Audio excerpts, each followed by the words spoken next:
Hey guys, um, right now I'm in First Corinthians chapter 1, and in my previous video, I mentioned 1 Corinthians 15 and how in chapter 15 it discusses the gospel in the beginning of the chapter, verses 3 and 4.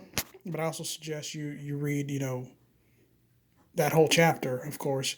But but really, three verses 3 through 4 talks about, the gospel is the death, burial, and resurrection of Jesus Christ. Okay.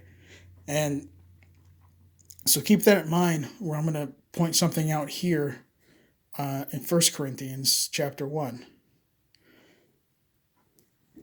So there's a problem here in the Corinthian church. Um, there's kind of like some, what's the best word to use? Kind of cliques, I guess, right? Paul, talks about you, you know not having divisions among you, and now this I say, that every one of you saith, I am of Paul, and I am of Apollos, and I have Cephas, and I have Christ. Is Christ divided? Was Paul crucified for you? Or were ye baptized in the name of Paul? Right? So, you know, basically, it should be all about Jesus Christ. It shouldn't be about Paul and Cephas and Apollos and people kind of almost like worshiping them. Right? But this is real interesting here. He says, I thank God that I baptized none of you, but Crispus and Gaius, lest any should say that I had baptized in my own name, and I baptized also the household of Stephanus, and besides I know not whether I baptized any other. And then very important, for Christ sent me not to baptize, but to preach the gospel. Not with wisdom of words, lest the cross of Christ should be made of none effect. And remember, the gospel is the death, burial, and resurrection of Jesus Christ. You preach the cross to people, right? Um, the gospel is not baptism, and this verse makes that clear. It's not. Water baptism has nothing to do with the gospel.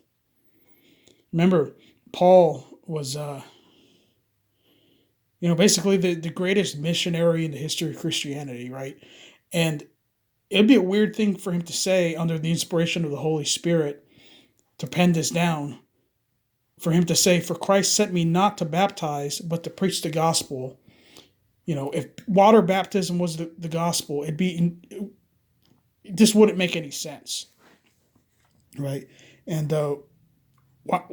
why is this so important? Why am I showing you this? Because there's a lot of people that think you have to be water baptized to be saved, and to them, you know, for the preaching of the cross is to them that perish foolishness, but unto us which are saved, it is the power of God. And that's another cool thing here, which are saved. We're saved, right? And we're sealed until the day of redemption. It talks about that in Ephesians. But anyways, remember, the gospel is the death, burial, and resurrection of Jesus Christ. Go to 1 Corinthians chapter 15 and look at that. It has nothing to do with being baptized. And my next video, I'm gonna help explain Acts chapter 38, or Acts chapter 2 verse 38, because a lot of Pentecostals and and people in like the Church of Christ, that's basically their favorite verse, and they misinterpret it, and they go around saying you have to be baptized to be saved, especially the Church of Christ. And that's a cool name for a church, but if you don't believe the gospel, you're not saved, and you're not really the Church of Jesus Christ. You're just a bunch of um, unsaved people, and the ones that are preaching that stuff, they're a bunch of heretics, unsaved heretics. Anyways, take care.